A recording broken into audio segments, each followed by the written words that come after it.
Hi, I'm John Buckheit. I'm back with Fire Engineering for more training minutes. If you've been following along with our series, we've been trying to teach everyone how to deal with common fortifications. And in this next series, we're going to be dealing with chain link fences, which they're found everywhere. You're going to find simple residential fences, which are really just boundary markers, up to some fairly high security commercial interests, all the way up to you might have a prison in your response area, something like that, which is going to have, you know, really tall and really heavy gauge and high security chain link fences. Many times in my career, I've come against chain link fences, either trying to stretch hose lines, trying to access a patient or an investigation for a source of smoke or something like that. And if you hang around long enough, you're bound to run into these. So what we're going to try to do in this first part of the series is teach you how to look at these with an educated eye, improve your size-up skill. They're all similarly constructed, but they have variations which will enhance or detract from some of the evolutions that we're going to try to teach you how to do. Now, when you look at these fences, you want to try to figure out what that variation is and consider how much damage you're willing to do, how much time you have, what tools you have, and what your goal is. Are you trying to access and transport a patient? Are you trying to place a line or advance a line? Or are you trying to just gain access for fire department personnel or rescue personnel? All of those factors will come together in your size up. And what I'm really trying to encourage you to do is look before you leap, do the size up. Let's take a look at how these fences are made. This is a very simple residential gate, but it has all the features that you're going to find in even the very high security fences. They all have in common is that they're created out of this wire lattice. It's known in the trade as a fabric, wire fabric. The spacing can be tighter, like the fence behind me, which is higher security, harder to climb.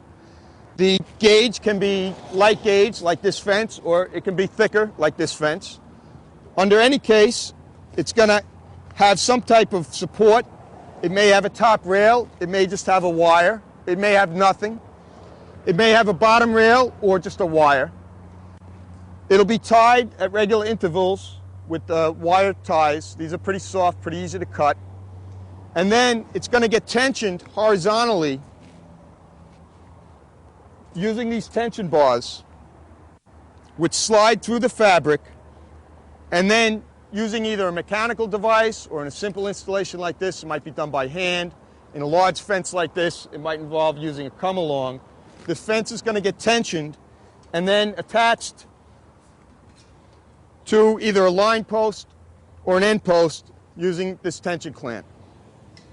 The line posts would be found roughly every 10 feet, typically, along the installation.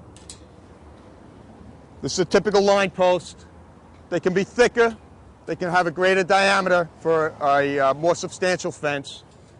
And then where the fence changes angle or comes against a gate, it's going to have a terminal post. These are thicker, greater diameter, and more securely anchored.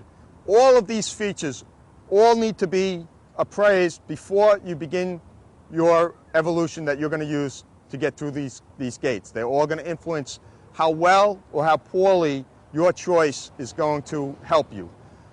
Consider the time factor, consider what you're trying to accomplish, the amount of damage you're willing to occur, and all those things all added together would help for a successful operation, and you can decide which of the several evolutions that we're going to present to you you should use.